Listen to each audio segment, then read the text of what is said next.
Despite living out in the middle of nowhere, on a 400-acre farm, we've still had problems with someone coming into our house, moving stuff around and occasionally taking something like trash bags or food. It started in early 2016. We would be laying in bed and hear stuff being moved around in the middle of the night. But by the time we got up and about, no one was there. Damage was done to our old front door after someone tried to get in. Several times we would come home to the front door hanging open. This behavior isn't constant.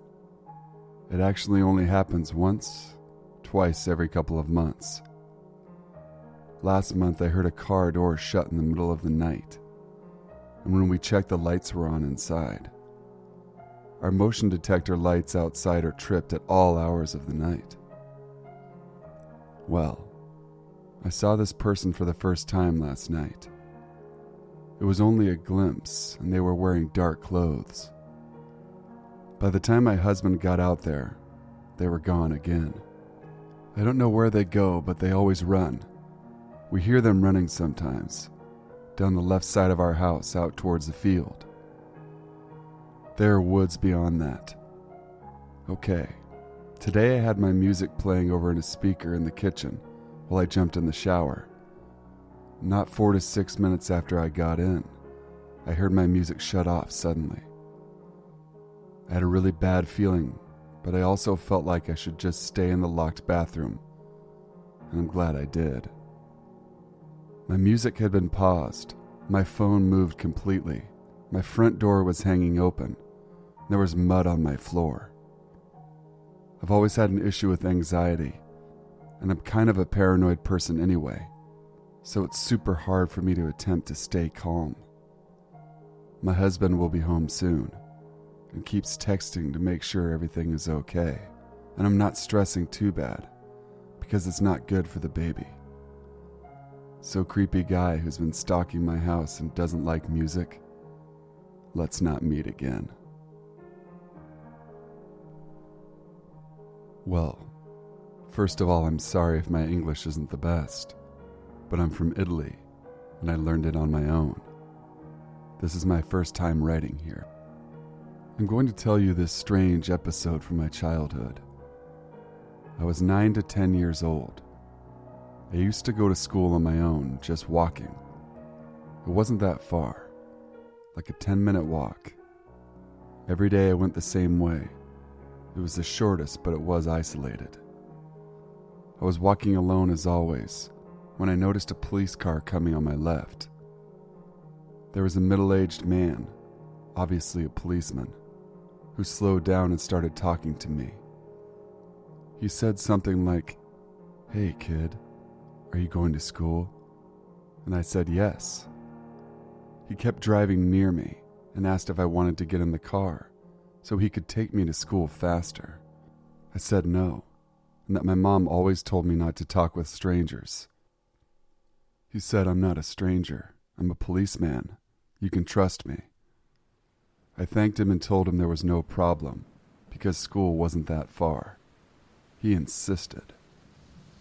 So we sped up a little bit, went in front of me and opened the car door. "Come on, it will be fun to take a ride in the police car. It's almost every children's dream." That's when I said once again, "No, please leave me alone." He kept the car door open staring at me, and then I started to walk faster, till I went down a little street. Then I started to run to the point where I didn't even see the car behind me. I was shocked. I was very young, you know. That policeman had a weird smile, very disturbing, like almost unnatural. Since that day, I never took that way again, and my mom started to come with me for the first few mornings to school. I never realized what he wanted, or if he had good or bad intentions. Just taking advantage of the fact he was a policeman, so kids would trust him more easily. I'm happy, though, that I never discovered what was on his mind. Who knows? Well, strange policeman. let's not meet again. This happened to my dad 10 years ago. Nothing too crazy, but I was relatively young at the time, so it creeped me out. We lived in a smallish city, in a residential neighborhood about 20 minutes from the downtown. It was summer, and my dad was up late writing. Around 3 a.m. he saw a male and female, anywhere from 25 to 30 years old, walking down the street. They walked right up our driveway and to our front door, possibly because they saw a light on inside, and knocked on the door. My dad was already suspicious of their plans and decided not to open the door. Our door had a large glass window on it, and if you spoke loudly enough, you could hear someone on the other side. My dad asked them what they wanted, and they asked to come inside. My dad, of course, refuses, but the couple asked if he could call them a cab. My dad says okay, and the couple again asks if they can come inside. My dad says no and tells them to go wait out at the end of the driveway. My dad then turns away from the door, shuts off all the lights in the house. He never called a cab, but went to the window to watch the couple. They walked to the end of the driveway, appear to have a conversation, then walk down the road and out of sight. I can understand someone asking for a cab if you live near a bar or a restaurant, but like I said, we're 20 minutes away from any bar. Our neighborhood was mostly young families, and it was very safe. We had a few incidents of people going through our cars at night if we left them unlocked, but that was it. I was asleep the whole time this was happening. When my dad recounted the tale in the morning, it definitely spooked me. Afterwards, if I woke up in the middle of the night, I would have a difficult time getting back to sleep. My neighbors ended up having a break-in a few months after this incident, so we decided to get an alarm system for the house. It definitely helps me sleep at night. To the couple looking for a house to rob, I hope nobody else meets you in the middle of the night.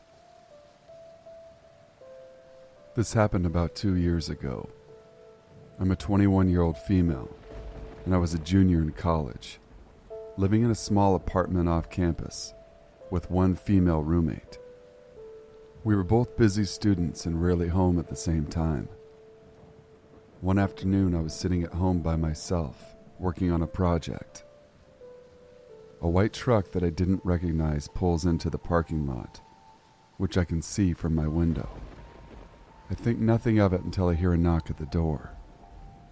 A man, maybe in his mid-50s, bearded with white overalls that were dirty, and he had a white cap on. I opened the door a bit without letting him in. Hello? Hi, I'm with the realty company that owned the property. We're doing a routine check of the smoke detector batteries and air filters. Now this was strange to me, since this check had just been done a few months prior, and we weren't due for another one yet. Additionally, the property manager always called ahead at least 24 hours, per our lease agreement, to let us know the contractors they hired to do this stuff were coming, and we hadn't been informed. I asked what contracting company he was with, and if he had any identification on him, since his truck was unmarked, and neither his hat nor his shirt had any kind of logo on them. I don't usually carry that stuff around with me. My name's Charlie. It'll only take a few minutes. We're doing all the units in the area. It was still suspicious to me. He should have at least something to identify himself. I had that gut feeling that you get when something just isn't right. I told him I didn't feel comfortable letting him in, and if he came back with ID, I would feel much better. He got visibly angry but agreed to come back later. He got in the truck and drove off, without getting into any of the other apartments, like he said he was going to. Heart pounding, I immediately shut and locked the door and called my roommate. She agreed it was weird and suggested I call our property manager. I don't recall sending anyone to that property today or recently. Here's the number for our contractor. Why don't you give him a call? When I called the contracting company and described the man, they said that not only did they not have anyone on that route today or anytime soon, but they also did not have a single employee by that name or that looked anything like the man I described. They said I should probably call the police if it happens again. I was on edge for weeks, but he never returned.